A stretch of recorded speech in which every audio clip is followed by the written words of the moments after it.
are listening to episode 180 of Mitolife Radio. I'm Matt Blackburn. Today I'm interviewing Richard Lee of the Chi Institute. I was introduced to this technology called the Chi Palm, or the Infratonic 11, by my friend Brandon Amalani over at the company Shen Blossom. He has some great traditional Chinese medicine, handcrafted, really high quality herbal tincture products. And he's also into cool technology like myself. And over the years, he's been trying out different frequency machines and Tesla and Rife machines. But this was one that he introduced to me that really piqued my interest because it was something different. It's using inaudible sound waves, which have various effects depending on which of the three settings you set their device on. So you can use it for pain relief, accelerated recovery, relaxation, and even clearing traumas, which Richard talks about in this interview.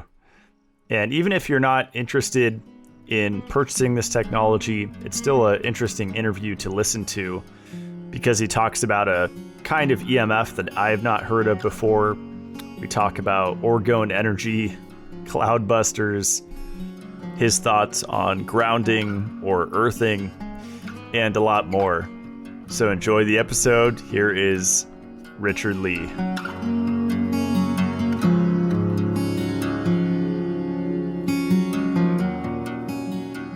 All right, Richard Lee, welcome to the show. Thank you. Pleasure to be with you. Yeah, I'm excited for this one. I was introduced to your company and your technology through my friend Brandon Amalani. He has a CCM herbal product company called Shen Blossom, and he's like a tech nerd like me, so he likes all the toys and devices. And I've tried so many over the years, ultrasonic things. And what I like about your technology is it's so compact and simple but complex, right? So yeah, I guess before we jump into that, like, how did you get into even discovering this type of energy and researching it? Well, I was married to an acupuncturist many decades ago, and I was doing the front office thing and trying to read her magazines that were all in Chinese.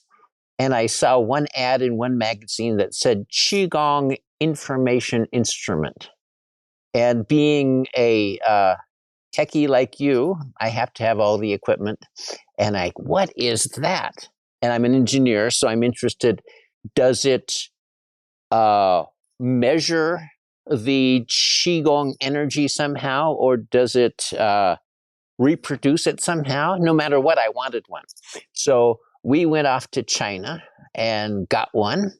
And it was the original products that were basically, they took the Qigong masters, put them in an acoustical laboratory and measured what was coming out of their hands. And that was the basis for producing the first of these. And my approach has been, keep it, just like you said, keep it simple. I don't want a professional device with lots of knobs and dials and things where people can act like experts. I want anybody to be able to use it, and I want them to get sort of relief no matter what they apply it to. So that's been the target all along.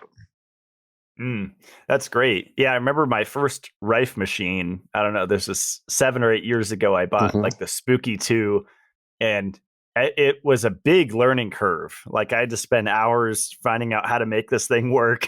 And it wasn't just pressing on and you're going, you have to research. So what I like about yours is just a button you press. There's no adjustments to be made. Yeah, I have a couple of Rife machines upstairs, and then these big, thick manuals with thousands and thousands of frequencies that you can produce with these things.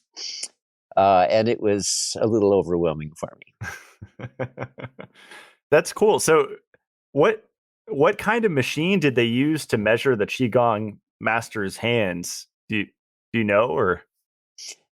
Yes, it is um, what is it, an infrasonic meter.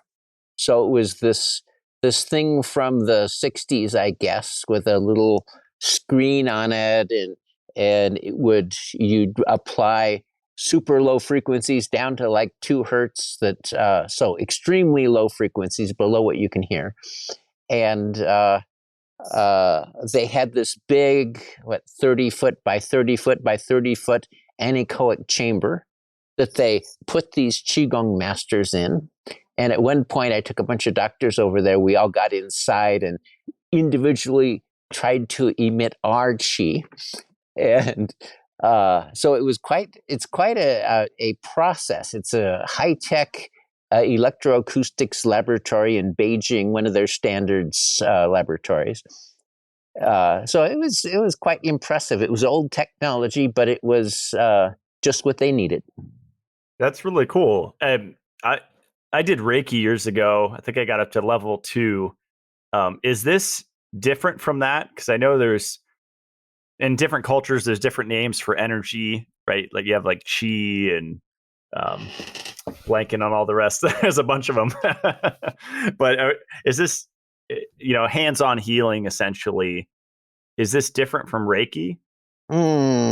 Okay. There's something called consciousness, and it's something that has no place in the medical system, obviously. And so when you bring in Reiki or Qigong, you're talking about people bringing in their intention. And that kind of adds a whole big dimension to the healing. And what this Chi Palm does is just reproduces a spectrum of frequencies that are good at causing the cells to start arguing with each other and start working together as a team. So that's kind of all it does. And so your readers will be interested, or your listeners will be interested that you already know. Intention is important no matter what you do. So whether you're taking an antibiotic or whether you're applying this device or whether you're taking vitamin C, your intention to become more and to leave disability behind becomes really important. That was a great explanation. That makes sense. And on this device, there's like 3 different modes, right? So you have acute, balance, and like a sleep mode. Are those just different ranges of frequencies for each one, or? Yeah. Oh, the main one is the balance, the middle one, and it is almost straight alpha. It is close to what they originally measured with the Qigong masters, and what I have measured with Qigong healers and massage therapists and lots of people. I've measured lots of these sorts of things. What frequencies do they tend to tremble at? And very much it's alpha, and for humans it's a little bit above alpha. For animals, straight alpha seems good. So it's basically, how do I say, the other 2 buttons. There is the deep calm, which is mostly delta, which is like in the deep sleep range. And from the perspective of my research, it's in the unconscious reactivity range. We like PTSD, or where you just find yourself doing something, not thinking, but just taking an action. That seems to be stored in this delta range. And the third one, the acute, includes gamma, which is maybe 20 to 50 hertz. It's a higher, almost audible. And what I found is when you measure the frequency of the heart, you measure this 20 to 50 hertz range. So it's like more of a consciousness, intuition, and that sort of thing. So if you want your body to be more willing to learn new stuff out of out of the nowhere, that's a very good signal to apply. How's that for an explanation? That's great. Yeah, just so people could wrap their head around it, you said it's almost audible, the acute one. So these frequencies are basically inaudible sound, right? That's penetrating your tissues and interacting with your cells. And like you said, making them work together instead of fight each other. But that has implications for a lot of things like pain, right?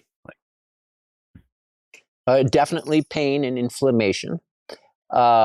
Definitely, if you've got a kid who needs a timeout, and you put this on him, put him in a corner and put this on him for 3 or 4 minutes, his whole body is going to become cooperative. When I tested nurses, I went to a nurses convention and did a lot of testing. The nurses who trembled in theta filled out questionnaires like they were struggling against the administration of the hospital. Those who trembled in alpha were very much, I am part of the team, we are together, we're working together. So it's not just a consciousness of cells, it's a consciousness of the whole body. So that's quite intriguing. And as I looked at the Earth, I discovered that the mantle of the Earth trembles, or when lightning strikes, it resonates at 7.83 hertz Schumann resonance, and that's right between alpha and theta. So if you come further out from the mantle, you get into the theta activity, and when you go into the solid mantle of the Earth, you get into the alpha. So our consciousness, our nervous system seems to be very much resonant with Earth. Anyway. That's awesome. So I take it you're a fan of earthing and grounding? For different reasons. It is an important technology. A lot of research has been done around it. And so I kind of, like you, want to know everything about everything. And so there's a lot to learn there.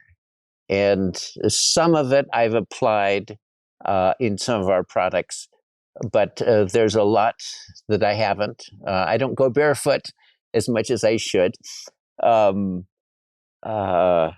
Anyway, yes, I like earthing.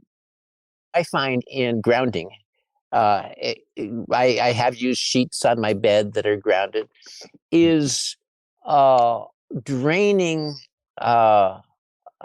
we could call it high energy EMF, ultraviolet, into the ground. So when you get that stuff in you, if you're on the 3rd floor of a building or something, you're going to get a buildup of EMF, and the part that I've studied is the ultraviolet EMF. That's kind of like ionizing radiation. The grounding, if you've got good grounding, takes it out of you, just drains that stuff out of you. So that's really where I've gone with my research. That's great. I haven't heard of the ultraviolet EMF. I've heard of ultraviolet rays is in the sun, which, is radiation, but not in the context of man-made EMFs. Is interesting. I actually sell grounding sheets, and I've been using them for, 10 years or something. And I try to emphasize context with people, but then that freaks them out. So they're like, what do you mean? Are you saying it's dangerous? I'm like, well, it depends on your environment, right? Like, I think rod to earth is ideal. But I've had a lot of, like, I had Dave Stetzer that sells the dirty electricity filters on my show. I've had various people talk about different aspects of EMFs and grounding. And a lot of them have said, in a city, let's just say like you're in like Times Square, New York City, grounding there may not be the best thing because of all the power grid underground, right? Adding voltage to the earth. It's unnatural, right? The current flowing through the earth there. I absolutely agree with that. Off in Ecuador, I have some land in Vilcabamba, a place of about population of 3,000. And Loja is 40 miles away. and Loja's filled with cars, and Vilcabamba is not. And cars produce a lot of this stuff. They're just the process of burning gasoline. It comes back together and shoots out this ultraviolet energy that kind of propagates the flame front. It just goes out into the environment, and people in Loja had the regular amount of diabetes and heart disease, whereas in Vilcabamba, they didn't. So it's like this, just being in an environment with cars puts this ionizing free radical energy in your body. Wow, that's incredible. Yeah, I had a strong feeling to move out of the city because I was raised in San Diego and I was there for 30 years in the, it was a pretty dense population city. And I started moving to the mountains and jumped to Big Bear, then Idlewild, and then now, made the huge leap to North Idaho and just further outside of the city each time. And every time we were further away from population density, I just felt better. And it was more energy, better sleep, more creativity, better mood, all that stuff. And I believe that this, I've called it oxidative pollution. I believe that the stuff that is produced by mostly cars, but other things as well, can get into the air, and basically an air molecule can vibrate really fast and carry some of this high energy. And it can get into the wiring of houses. And so suddenly you have these houses filled with this high energy buzz to them. And I've had a whole lot of people come by here who are very sensitive to that sort of thing, to whether Wi-Fi or cell phones or fluorescent lights, whatever it is.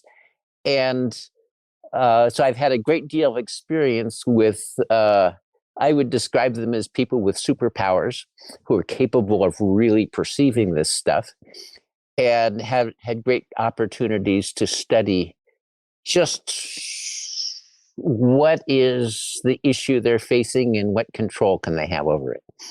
So that's been quite a part of my research as well. That's awesome. Yeah, I find that people can get a little stuck in fear with this whole topic, right? Where I've gone to gatherings up here at someone's house where they're just going off for a couple hours about their EMF sensitivity, but there's zero solutions. And I'm over there with 20 solutions in my head saying, like, can we talk about one of these? Just one? Like, instead of this fear, like you have to run away every time and shield yourself. I've been researching, thanks to a guest on my show, Morley Robbins, the last 2 years, like the effect that iron overload has on EMF sensitivity. And a lot of people will talk about, aluminum being an antenna, but iron is actually a way stronger antenna than aluminum for these EMFs. And, iron fortified foods and unfiltered drinking water and so many sources of iron, right? I have a different approach that you might not have looked at. My research assumption is, for all of our research we do here, is that molecular stuff, nutritional supplements, and all those sorts of things are good. And we are not going to research any of those because there are plenty of people in that field. So we stick with only the energy side of it to offer kind of, it creates a unique research opportunity for us. And what I found is that, again, intention is important. And these people who come in and say, smart meter, this, that, and they're in a panic, they can't even think. And so we do a little bit of the basic Qigong exercise where you have a little ball of energy that you play with. And then I have them connect to the earth, and like an earthing approach, and they just feel this excess vibration kind of draining out of them. And then I say, okay, stop that now. Now I want you to aim at your enemy, whether it's a Wi-Fi or a fluorescent light or whatever that is, and they go, ah, oh, I'm being attacked. And it's that they are connecting, not that it is attacking them, but they are choosing to go out there into the cell phone, into the power wiring, into the Wi-Fi, into the smart meter, and particularly into fluorescent lights because they produce the ultraviolet stuff. And then I have them go back and forth, go to the ground, and they feel, oh, so much better. Now you have to go back to that enemy. I make them go back and get filled up with yucky stuff again, and then back to ground. After we do that 4 or 5 times, they begin to get the idea that they are choosing to be the victim. They're choosing to tune into the bad guy rather than tuning into the earth. So that's, and then I declare them, okay, your problem is you have superpowers. Get over it. And they're not very happy with that because they really want to be a victim. I love it. That's really cool. I had a question for you, Richard. What's the difference between like ultraviolet from the sun? Like I used to, I believe, overdo it with the sun, naked sunbathing, solar noon in 55-degree ice bath, grounded, trying to absorb every photon I possibly could. I felt pretty good, but I think it could cause, you could definitely get too much sun, which is taboo to talk about now in the health community. I don't know how plugged in you are to that conversation, but there's a whole camp of sunlight people saying the more the better. And I definitely disagree with that because, it's oxidative stress, right? But I was just curious if you had any thoughts around that, because you mentioned ultraviolet a bunch of times, just to differentiate between the sun ultraviolet. Is it the same? What's the difference? Okay, outside of Earth's atmosphere, sun's ultraviolet propagates through space. But when it gets into Earth's atmosphere, it rapidly gets absorbed by the air. And so this means that ultraviolet above the 280 nanometers, above the UVC range, just doesn't make it very far. I tried to measure it, and it just all disappears within just a few inches of being produced. So that stuff just, you can produce it. A fluorescent light, ultraviolet light will produce it, and it just disappears. And it's not disappearing. The assumption of scientists is, oh, it's gone. We can't measure it, so it disappeared. But it's being absorbed, like I talked about before, absorbed in that molecular activity and available to transfer to people. And of course, hospitals have a whole lot of this ultraviolet equipment, and they think it's safe because they can't measure ultraviolet more than, a foot away from the equipment. But it's filling the hospital with what I've called oxidative pollution, which is this high energy that creates free radicals in the body. So my mind's blank. Next question. No, that was great. Yeah, I've been, being North Idaho, I don't have infrared or UV for half the year, which I love. And a lot of people, like, they freak out and they're like, I need to go to Mexico or the cenotes or the, cenotes of the equator or whatever. And I need sun every month of the year. And I kind of like that kind of hibernation period. It feels really calming to me. But that said, I have tons of light devices here that I experiment with. And, the Cellular, it's like, blinking blue and some green and red and infrared. And then I recently got a 311 nanometer. It's called a narrowband UV light, which is a blend of UVA and UVB. And it seems like there's a lot of nuance there with light exposure where, red light can protect your DNA from UV damage, and just adding UVA to the UVB together helps. I know there's a lot of like tanning bed nightmare stories out there. you know, people misusing it, but it's a fascinating topic because I feel like it's our cells make ultraviolet, but we could also OD on it. So I do have one other thought on this, which is that the what is it? Micro powdered titanium dioxide and zinc oxide. When they were big particles, they would reflect the ultraviolet. But then they made them invisible by making them tiny particles. And what they seem to do is absorb that ultraviolet energy, step it down, put it into the skin, and you got the makings of skin cancer.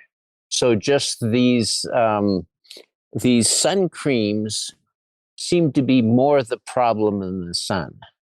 The creams are just dangerous. They make a lot of money for dermatologists, but they're dangerous to the rest of us.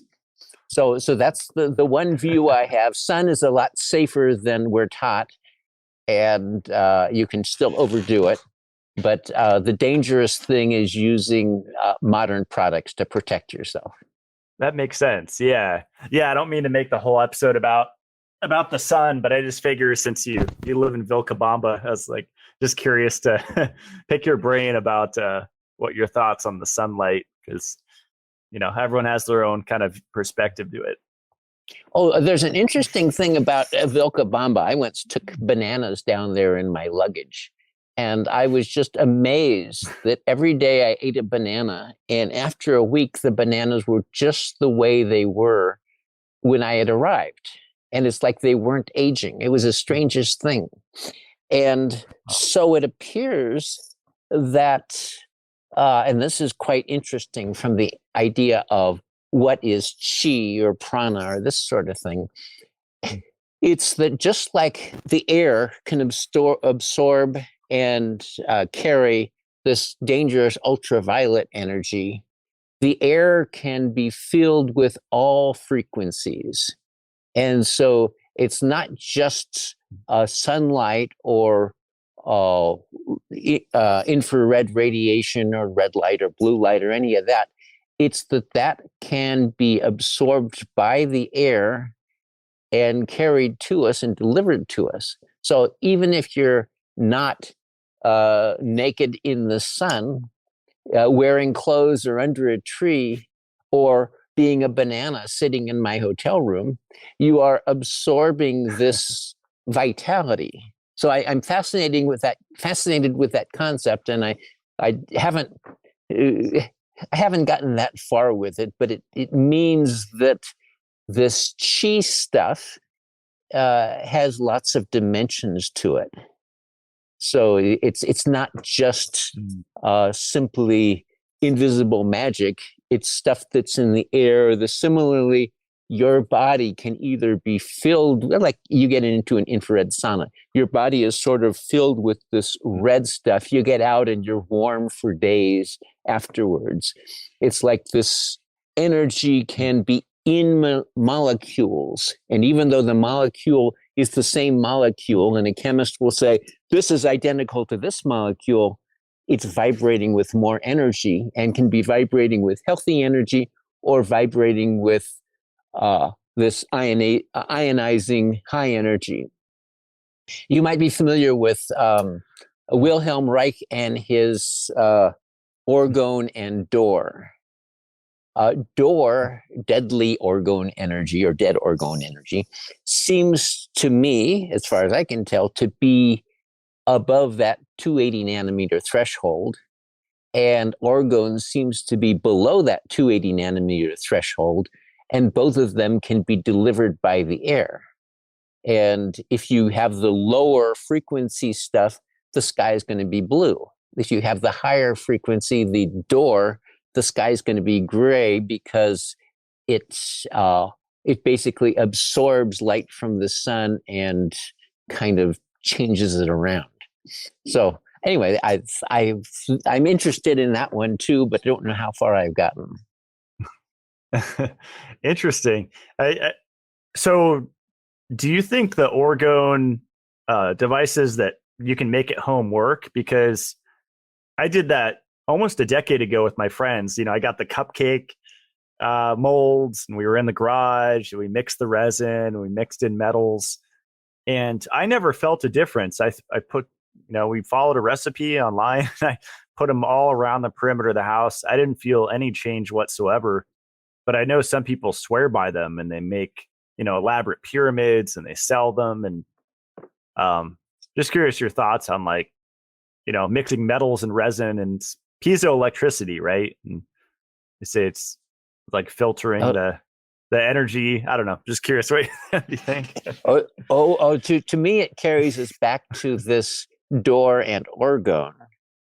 Yes, the high energies can be absorbed by organic molecules. The resin is an organic molecule, and then the aluminum or steel or whatever it is that's in there acts as a kind of something that changes the angle of it or whatever it does, and it reduces it to some extent. And some people can feel that. However, my impression is that there was a movement, Orgonite Africa, where these guys went around and put a bunch of these and claimed they were creating rain. But right before they did that, there was a guy, Dr. DeMeo, who was a researcher, very into the cloudbuster technology of Reich. And he went to Africa. He was paid to go over there for every other year for 5 years. And he used that technology to basically fill up the Aswan Dam, which is a huge amount of water in Egypt, and fill up a bunch of other lakes. And so highly successful in bringing water, ending the drought and bringing water to the area with the Reich technology. And then after that, the let's go conspiracy, the people who want to make that technology go away came up with, well, let's take this orgonite and claim that it is orgone stuff and put it all over Africa and take credit for it. And then started selling in the United States with all these little, the pyramids and things that you're familiar with. They do something, but they don't do what is claimed. So that's kind of along the line of your actual observations, that I don't really feel much. Some people feel some, and other people don't. Wow, that's fascinating. Yeah, I remember people driving around throwing those things at cell towers too, because it was supposed to neutralize the energy emitting from cell towers. There is something to be said for it. We have some sludgebuster products that are somewhat like the orgonite stuff, except that they connect with an electrical system, whether they plug into the wall, the wiring of the house, or whether they plug into the body of the car.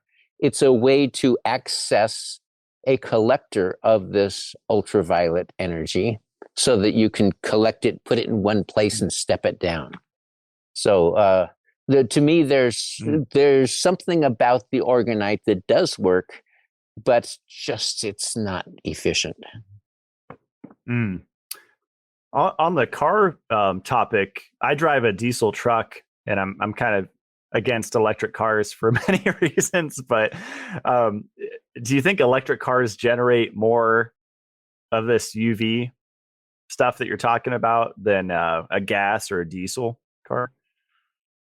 What originally got me into this was when a 2002 Prius, one of the very early Priuses, and I drove it for years and years and loved that car. And my right hip got really sore. It's like built up over the years. I got hip pain and stuff. And then once somebody else was driving for a full day, and I sat in the right seat, and my left hip got sore. And so that's worth an engineer studying. So the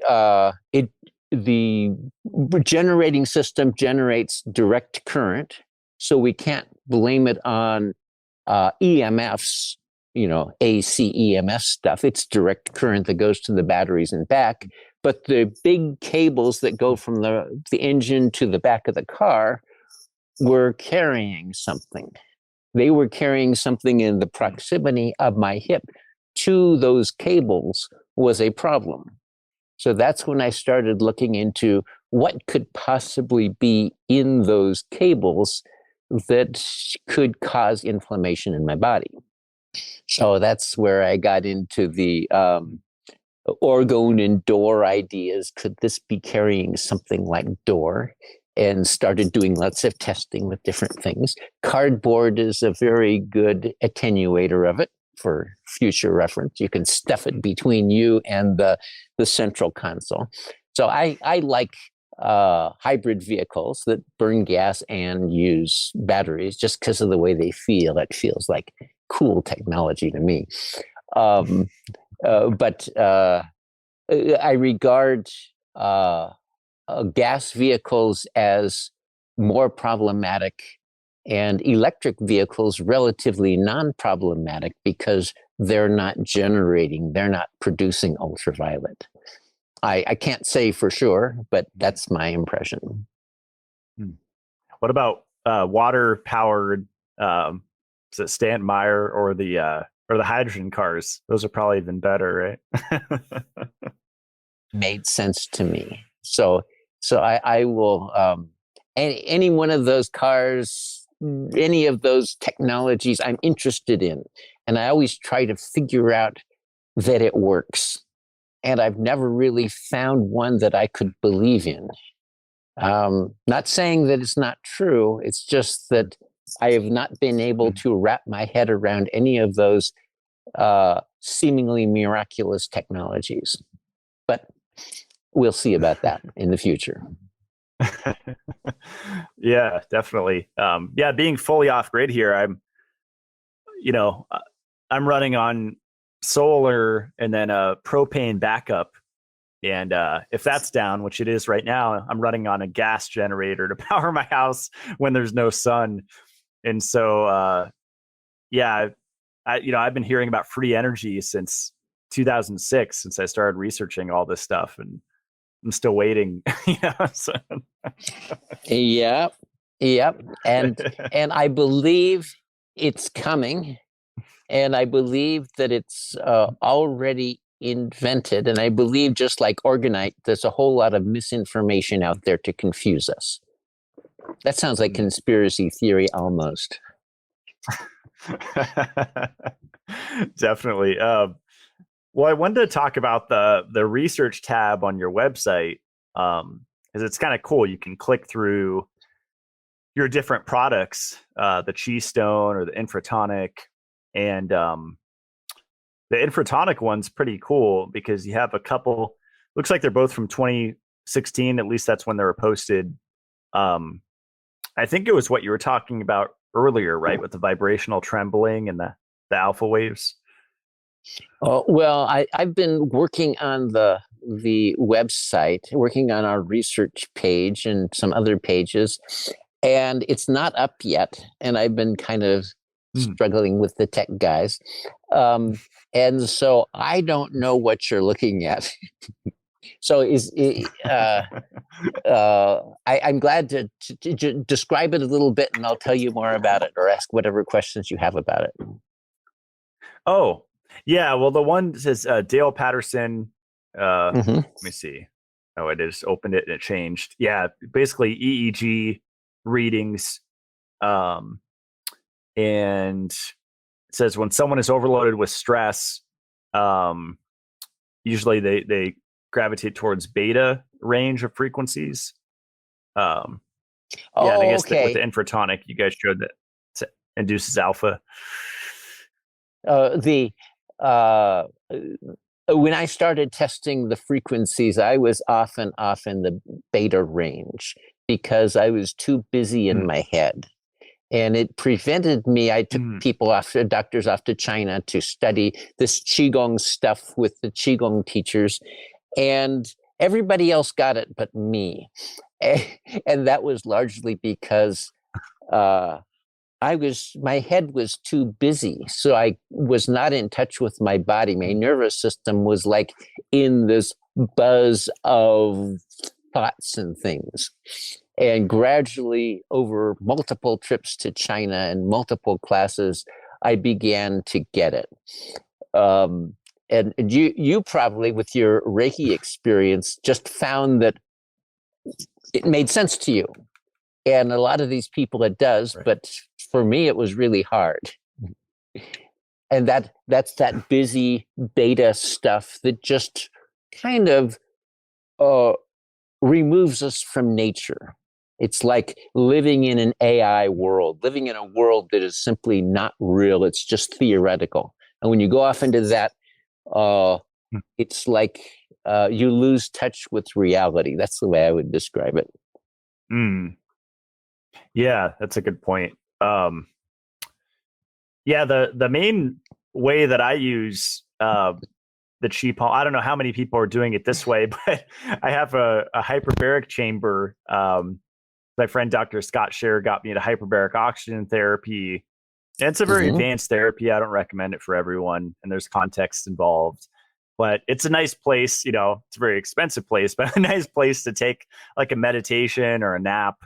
And sometimes I'll do that midday. And what I do is I just put the Chi Palm on the delta, the deep calm, and I just put it on my thymus. And I often tell people with your device, it's kind of a good thing to stack, right? Like if you're using a Lucia light and you're under these flashing lights, I put it on there. Or you can combine it with so many different therapies. Yeah, definitely. And I like your hyperbaric oxygen as opposed to like the deprivation tanks. Some people will take these Chi Palms and try to put them into deprivation tanks.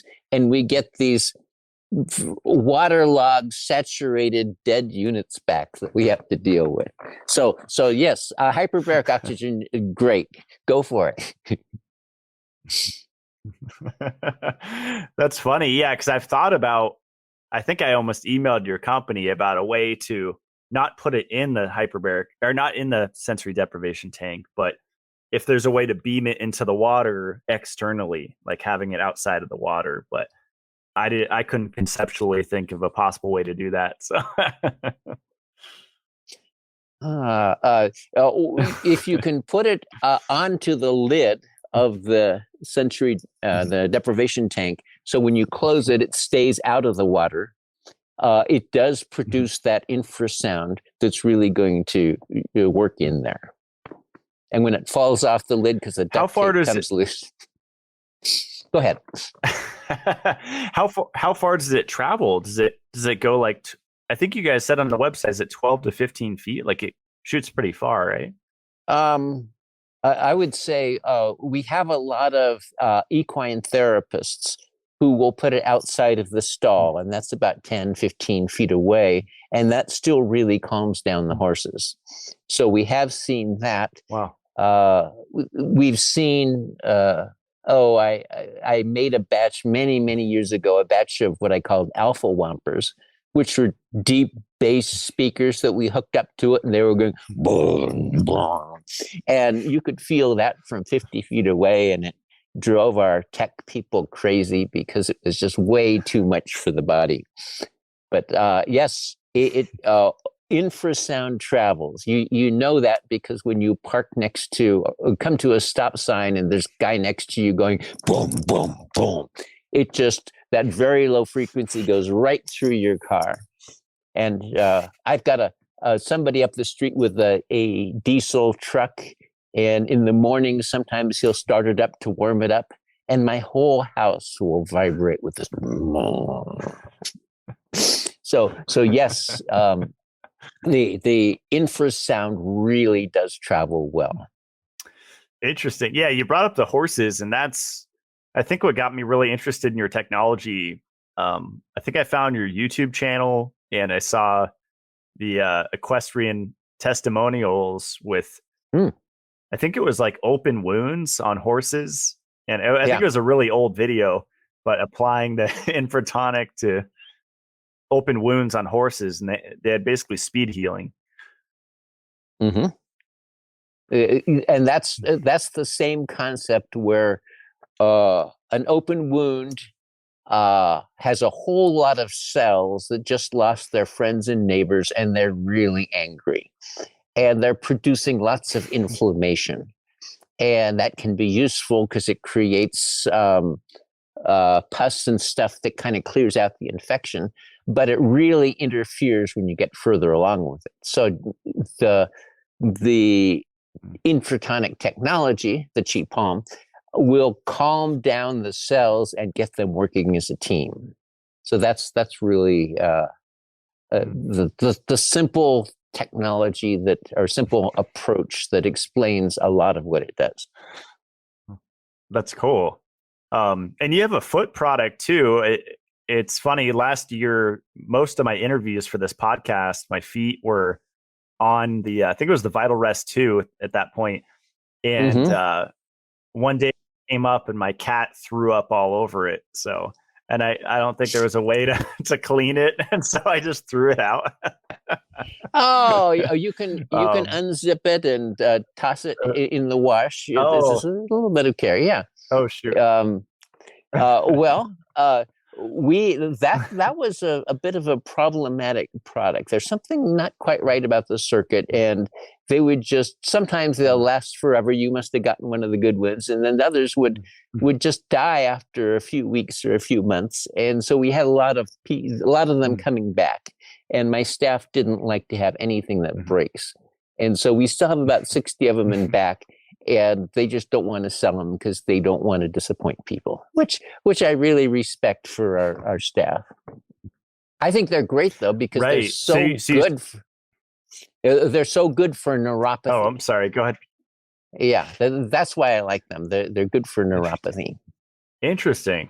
Yeah, I like how practical it is too.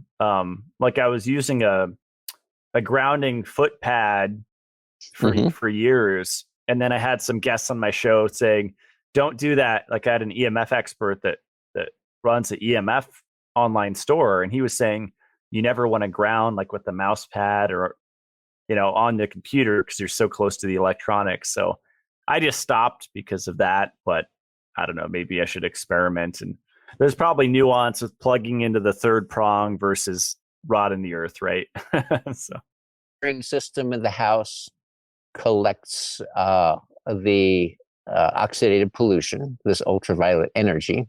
And so plugging into the house wiring often creates a higher energy than not plugging in.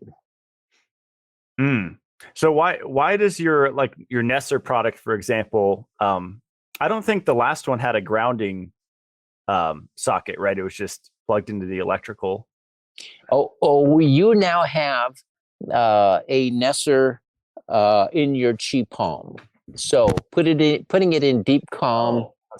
It has okay, there's the Nesser. Yes, we're not selling those anymore because people. You probably found that you get it, you use it, and you're not sure whether it did anything because the target was unconscious reactive programs. And when people's unconscious reactive programs like anxiety or whatever it is disappear, they don't notice that it's gone. And so that made this a really hard product to sell. And so what we did was we just included it in the Chi Palm, added the electrode on the Chi Palm, the deep calm setting is there. And that works quite well. And what we found, but part of the reason we did a lot of work with the grounding, where we added kind of step down a sludge buster technology inside of it to remove the oxidative pollution from the wire as it came in. So we did a lot to clean it up. But we find that with the Chi Palm on the deep calm setting, like you can apply it to the sacrum, And that's right in there where a whole lot of the unconscious programming and battles exist. It works very well, and part of it is, we could say, bioavailability of signals. The body likes micro signals or pico signals. The body communicates with very low amplitude signals. And so like a TENS unit is way, way overkill for the body, and the body just tenses up. And it's yes, in some cases it's great for muscles, but in a lot of cases the body just tunes out. So we found that as you try the Nesser function, I think you'll find that it still works just as well or better than your Nesser that you have. Oh, okay. And are you saying I could just like put it under my foot with it up and just like I could use it on my computer like that? Does that work? Or depending on the function you want. If your goal is to the new Nesser system involves a deep delta signal. You see the little very slow motion in there through the little window. And it also includes an alpha signal. So we're bringing the unconscious of the body, this unconscious programming level, up to the level of the conscious awareness. So it's much easier to consciously communicate with the unconscious. So that's really the setup in there that seems to be quite effective. Wow. Have you found this influences people's dreaming? Like if they have more lucid dreams or? People have reported that, and I'm a little, my mind is a little fuzzy about just how they did it or what they applied. But people have used the deep calm setting and the Nesser and slept very well at night and got, like, I remember, more color or more lucidity. And sometimes it's more confused dreams, where kind of there are all these pieces of dreams that are floating around, like we've somehow broken up the unconscious and it's just kind of floating around in pieces. So some fascinating stories I've heard. I haven't really sorted them out to figure out what's real and what's just great stories. Interesting. Wow. Well, I'm inspired now to just, I mostly just use it in my chamber, but now I'm going to move it back and forth to my desk and use it on my foot while I'm working at my desk. I just like multitasking, and if I'm sitting here just writing or researching, I might as well do something else. Yeah, the application, putting it in the at your sacrum or the L5 under your belt and applying it to the skin on the delta frequency is really really a good application. It's right at the base of the sympathetic nervous system, and right where the lumbar meets the sacrum, which is kind of right where our desires, the sacrum energies, hit hard against our rules. And the lumbar has more rule orientation. And so that's why people get a lot of L4, L5 inflammation, back pain, degeneration in that area, because it's a battleground between what we want and what we won't allow ourselves to have. So play with that one. I think you'll like it. Wow.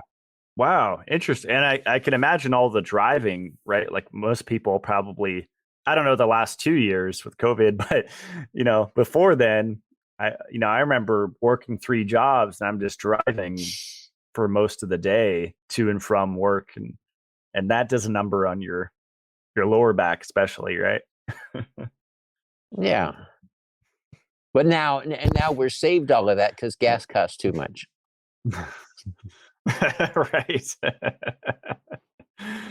So you're saying kind of put it, so you said in the belt, you mean like on the back area, right? Not the front. On the back, right. So it's hitting your, okay. Right almost where coccyx area.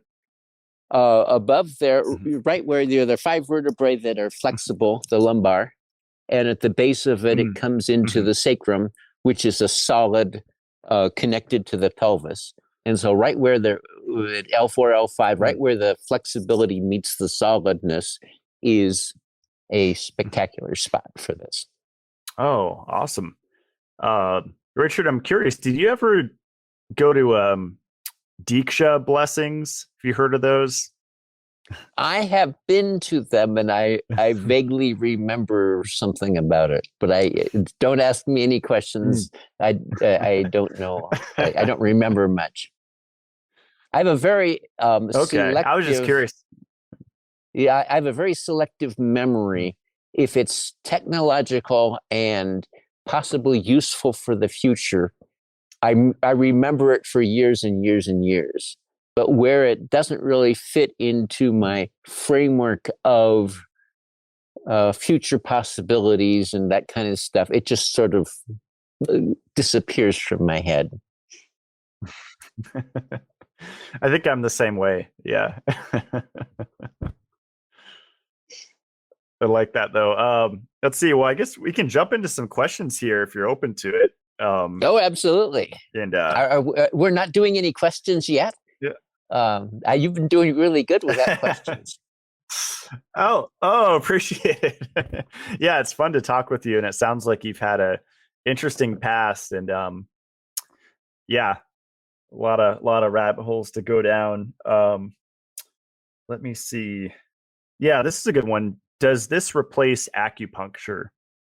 And I guess by this they mean the infratonic. Uh, there's a variety of answers here. One of them is that the infratonic is and the Chi Palm are very good at dissipating areas of stagnant chi. So often acupuncture will be used to drain those areas. The Chi Palm and infratonic are very good at just breaking up all the energy in the area so it moves much more easily. And so that's one application. It's not point based. It doesn't. In some cases, like the bottom of the foot, that's a big acupuncture point on kidney 1 that you can apply, and it will help drain out excess energies from your body. But most of acupuncture is very specific and precise, and has specific intentions behind it. So uh, the technologies can support each other. And one of the main uses that there is for acupuncturists is when they get a patient who's just full of questions like, well, I've been here for 2 weeks now and I still have this pain, but we worked on this other pain last time. But they're just sort of um, in that theta frequency of me against the world, and it's me against the doctor. If you can have them lay down and put it on them for 3 or 4 minutes on the balance setting and come back, they will be a different person. All right. Someone asks, is this good for the nervous system and the limbic system? Mm, the generic answer is yes. For the nervous system, in general, if you apply to the distal point, like if you've got a neuropathy in your legs, if you apply it to your foot and you apply it to the brain stem, which is the other end of the communication, it will try to get those two talking to each other and accelerate recovery in there. So that would be a way to apply it to the nervous system. And then the limbic core is very interesting. Migraines are a good example of trauma in the limbic core. You smell a perfume or something, and you're reminded of some traumatic event that you don't want to remember, and the limbic core begins to swell, inflammation, and if you keep going, you get the eye stuff and all that sort of thing. Simply applying to the top of the head or the back of the head. The limbic core is right in the middle of here somewhere. And That is very good at calming down this programming. And we don't have a whole lot of experience with the deep calm signal for that, but that's a lot of the unconscious stuff and could be very valuable. But we have people who've used it for migraines and they carry it around in their purse. Whenever they feel a migraine come on, they get in the back of the car, put it on, fall asleep for 20 minutes, and it's gone. And so it's very good at calming down the limbic core when you get this inflammation process going on. Is that a good answer? Oh, that's great. That was awesome. Yeah, and you reminded me, I think one of the things that got me really interested in this technology was you talking about whiplash in a video. And you were saying if you use it right after you get, let's say, rear-ended in your car, you could cut the healing down time significantly versus waiting till you get home from the accident, right, to apply it. There's something about applying it in the moment, which I found fascinating. Well, you've got time. Now, right away is obviously the best, but it takes up to a week for this process of inflammation to cause muscle contraction, to cause pinching of the vertebrae, which cause damage to the nerve, which causes inflammation. You go around in circles. You get into the accident and you don't really have the whiplash for a few days. It's like it takes a while for this syndrome to start working in. And if you can break the syndrome just by relaxing the muscle and basically that inflammation from trauma, being able to tell the cells, let's work as a team now, interrupts the whole process. And so the whiplash, that compression of nerves never really forms. So that's a useful trick. Wow. Interesting. Yeah. Someone asked, how quickly does it work for acute pain?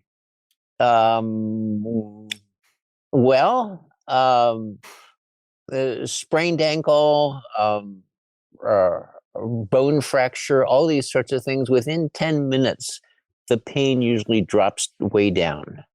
So it's not instant. Give it a little time because it's this process again of the cells deciding to work as a team and stopping their production of inflammation. And as the inflammation dissipates, the pain goes away. But we have to go through that process, and that takes some time. Does the device produce any EMFs? Oh my God, how awful. We're not plugged into the wall like our oldest units were. So there's a lot less. And then the question is, what is EMFs? The body has a lot of electromagnetic signals, electric and magnetic signals bouncing around. And this produces signals, mostly magnetic and acoustical, that could be counted as EMF. Any change in magnetic field is an electromagnetic propagating signal. So part of the therapy is to produce some of these EMF signals. And the main benefit, the main reason it's different than some of the standard equipment is that there's no frequency. It jumps all over the place in frequency. So it's like we're adding, imagine the wind blowing through the trees. There is no frequency to that wind as it blows through the trees. So there's no resonance that's set up. And it's possible that EMF from the Chi Palm could have some sort of a negative effect, but we've worked it out so it has a whole lot more positive effect. Great. This is an interesting one. Are inaudible sound waves being used in nefarious ways? And if so, how can we protect ourselves?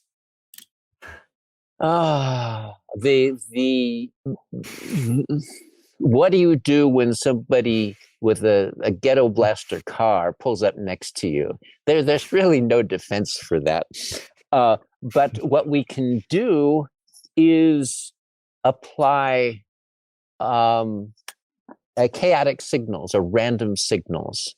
And just by walking in nature after you've been exposed to a dangerous ghetto blaster car or other nefarious devices, um, uh, just all the sound of the winds, these waving leaves that are filling us with all these different frequencies that we can't hear, but it's just so soothing.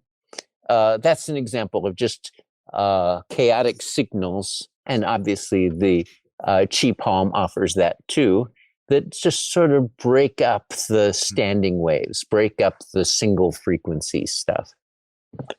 So I think, the question was, are there nefarious uses? And the answer is, yeah. You hit people strongly with a whole lot of theta activity, and they're going to be disoriented. And as I said before, our alpha whomper that really cranked it up was disorienting to us. We couldn't have the really high-powered signals because it was just, we didn't want people going out sick because they're.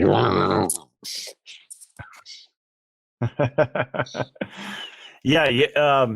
Years ago, when Patrick Flanagan was still alive, I listened to him a lot, and I remember he was talking about the John C. Lilly and the Lilly waves, and he was interested in like mind control, and he was saying basically they were putting these into the power grid to where people in cities are constantly being exposed to these mind controlling waves that are emitting from the electrical. Seems like a deep rabbit hole. I never went fully down it, but well, yeah, I've been unable to avoid it to some extent. As I was testing people, the frequency of trembling of their hands, I found a few people who trembled in 60 hertz. So the power system was resonating in their bodies. And that's a sign that if your chi is weak, you can be overwhelmed with electromagnetic frequencies. And this is very important because if we keep ourselves strong, our vibrational defenses will keep that stuff out. I had have you heard of Valerie Hunt? She used to have an aura meter and produce correlations between colors and frequencies. It's like aura reading type stuff. She was once doing research that I attended, and there was a psychic who was there, and on the table, they wired her up with electrodes to see what frequencies she was vibrating at. And it was 1.02 megahertz. And that was all exciting up until we realized that was an FM radio station that was playing through her. Her husband got on the table. He was a Qigong master, one of these people who does a lot of exercises.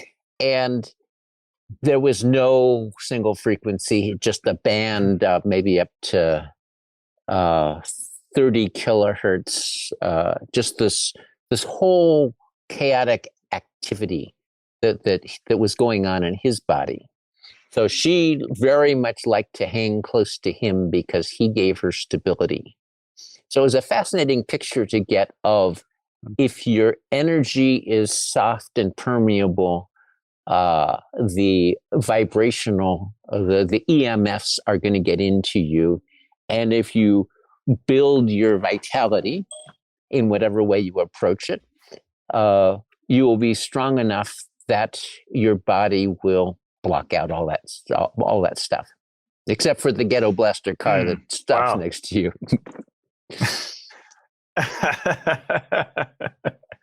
Yeah, years ago I read a book. I think I still have it, maybe, called Reverse Aging by Sang Wang, and he talked about alkaline water and but he talked about infrared and like infrared saunas.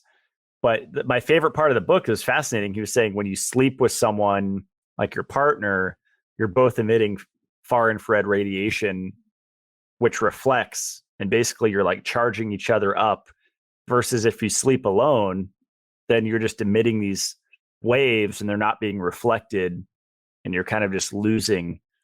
I always thought that was an interesting concept, and maybe one of the many reasons why we're like communal beings. We like being in partnership with, man and woman. Mm-hmm. We are definitely communal beings in that a whole lot of people, when the world's at war and we've got this information coming out that is revelatory and causes a lot of secrets to be exposed. And it's like there are a whole lot of people in the world who get really uncomfortable. And then a whole lot of friends of mine feel very disoriented for that day or whatever it is. It's like we are connected to this overall consciousness of humanity. And I've sometimes felt disoriented as well. And it's like, what's going on in the world? I get on the news and say, oh, that's going on. So yes, to me, we are very communal beings. And this idea that we are separate is just something that scientists like me like to believe in because it makes us important. Yeah, I remember I was in high school. I mean, I'm showing how young I am when 9/11 happened. And I remember just the whole energy of the school shifting, after watching that on TV. And then for weeks, just family and friends and everyone's just in this different state. And I feel like that's the goal with whether it's COVID or any world event. It's like they can steer humanity energetically. I don't know if it's opening portals or making us more susceptible to things. Seems like that's a big part of the agenda. Definitely. Was that your question? I can respond to that. Yeah, you could respond. I was just commenting because you made me think of that, where you were saying, just talking about the vibratory state of people. And okay, the sympathetic nervous system is our unconscious nervous system, our reactive nervous system, and it's when you put the Chi Palm on the sacrum, that's where you're interacting and kind of removing the artificial intelligence from your unconscious sympathetic nervous system. And then there's the vagus nerve, which is very much connected to the heart and intuition and that sort of stuff. So the whole idea, in my view, of the nefarious crew is to traumatize us, get us drinking lots of coffee and other things that stimulate the sympathetic nervous system, and have us eat seed oils that largely interfere with the whatever I said, the vagus nerve and the heart consciousness. Mm-hmm. And then they traumatize us like crazy, and they put in these, you know how many times people saw those buildings falling, just repetition, mm-hmm. to program in at the subconscious level a trauma. And when you can traumatize in that way, people can no longer think. They can no longer use their intuitive function. They're in the sympathetic nervous system. So that's a big part of why the deep calm setting, the Nesser function, I see it as so important, and why I just snuck it into all of the Chi Palm, so everybody would have it even if they don't know what to do with it. I love it. I didn't even know about that feature, so now I'll be using that mode more often. It's really hard to explain when you try to tell people that they have anxiety, and it's a level of anxiety that's always been there, and they haven't even noticed that it's there because it's just normal for them. They just don't get it. And if it disappears Mhm. because they used, whatever they did, whether tapping or the deep calm setting or whatever they do, when it's gone, they don't even notice that it's gone because it was just this underlying level. They might come up 3 months later and say, since I did that, my life has been so simple. But it's really hard to put that together. So I just threw it in, and we're going to explain it later on as we get more Chi Palms out there. Mm, that's awesome. See, last question here, Richard. And I don't know if you answered this earlier, but what type of sound waves did they use? So you know they're inaudible and it's a frequency range. Any other info that you didn't talk about yet on that, or? Okay, so I've been studying this for decades, and the keys to it are very unpredictable, like the leaves blowing through the wind, or the leaves blowing through the tree, excuse me. The wind blowing through the leaves, let's get it in the right order. Um, so very random signals is very important to, in a way, simulate nature and upset the repeating patterns in the body. And another thing that's very important is a very steep wall between the frequencies we produce and the frequencies we don't produce. And that's related to the Dale Patterson research you talked about earlier. How do we get an alpha signal to break up the theta? And so that wall, getting them very close together, this theta wants to fight for dominance. This unconscious sympathetic nervous system wants to get us into fear so it can control us. That's putting consciousness into our unconscious system. And my mind went blank. How was I doing? No, that was great. Yeah, I think a lot of this is people have to experience it. I think it's a really affordable device for what it does. I mean, it lasts forever, right? For years and years and years if you don't drop it.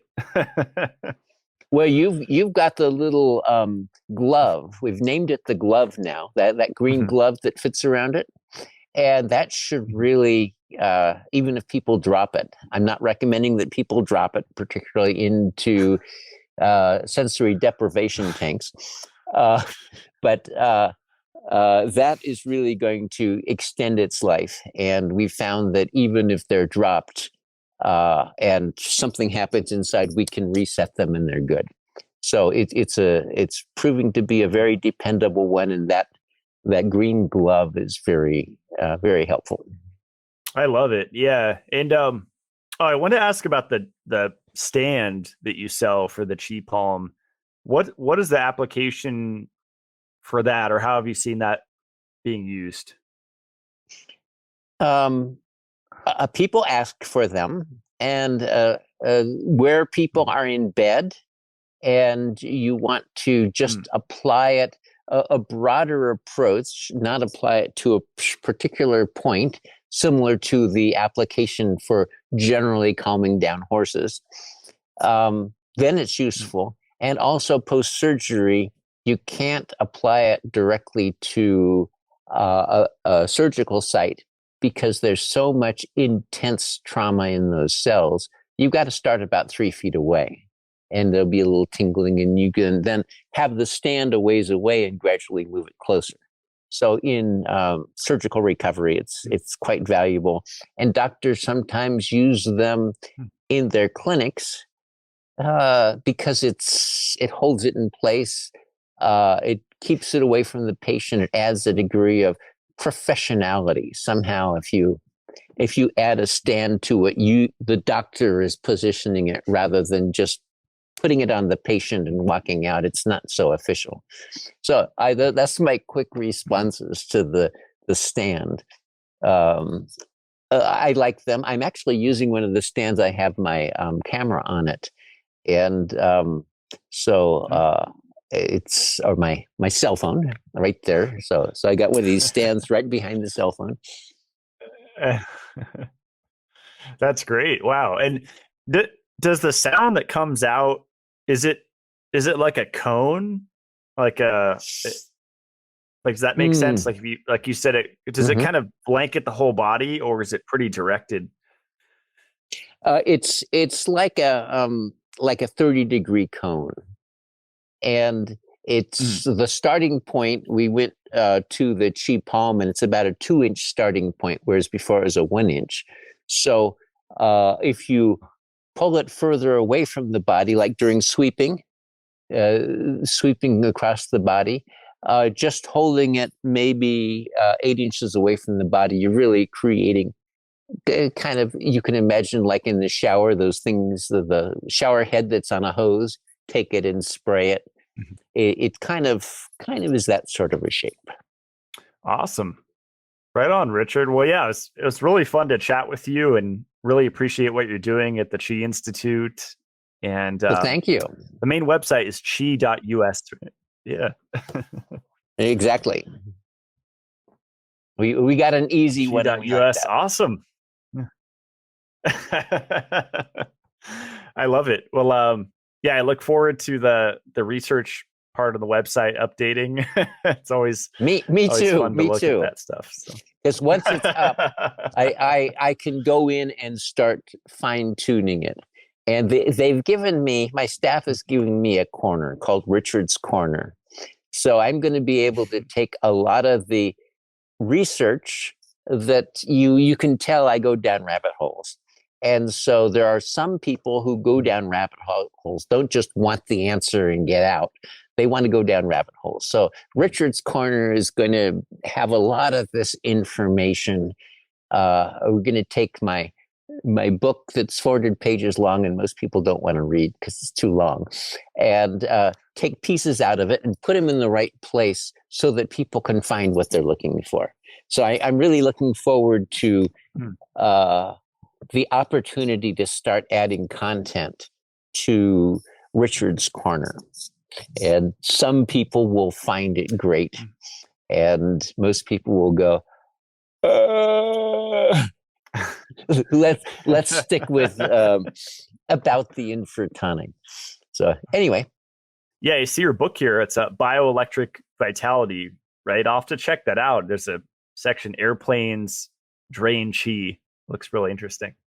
well, the big one is opening to abundance.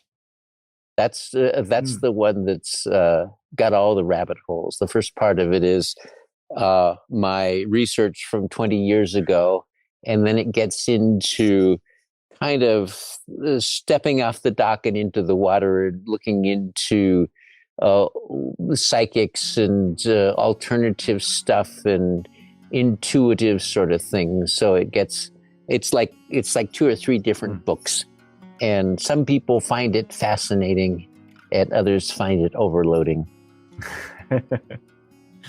That's awesome. Well, thank you so much for your time, Richard. We had a lot of breaks in this episode. We were saying off the air. I think it's your energy that was frying the machines. I think it was a good thing. So I always wanted to be able to do that. Maybe you have brought out a superpower that I didn't know I had. Right on. Well, thanks, Richard. Stick around as we close out the show. Okay, I shall.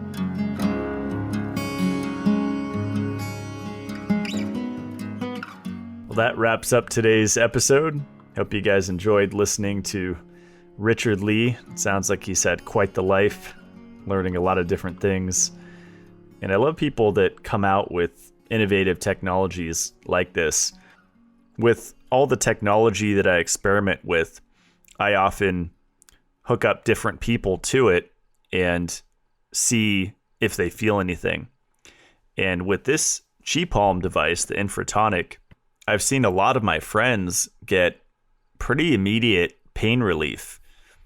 I know Richard said about 10 minutes, and I think that varies, but it's a very effective natural pain reliever. And sometimes that's the start of healing, is just getting out of pain. I've been there. where it's just excruciating and that's all you can think about. So to lower that pain signal can start the cascade of events to start the healing process. I'll put the link below to their website where you can check them out. The only product I use from them is the Chi Palm, but they have some other interesting things there. But I think the Chi Palm is definitely their best device. I think it's great to have as a first aid tool or just as something to stack with other things. Like if you have a light machine or something that you listen to, you can really combine this with a lot of other therapies, neurofeedback. The list is really endless. It just can't be in water, like Richard said. So you can't put it in your float tank or your pool. Their website is chi.us, and highly recommend trying out the Chi Palm if you ever get a chance to, if you don't want to invest right away without trying it. But it's pretty profound what these sound waves can do to our physiology.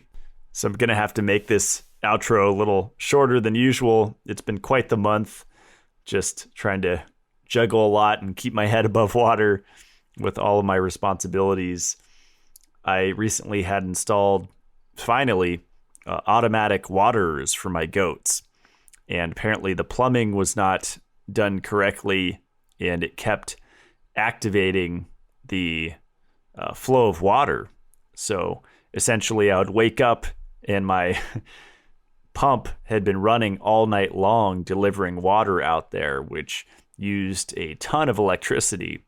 So I finally got that dialed in after speaking with their generous customer service for about an hour a few days ago. I was out there with the screwdriver adjusting it and moving hoses around, and I finally got it to where it's not overflowing anymore.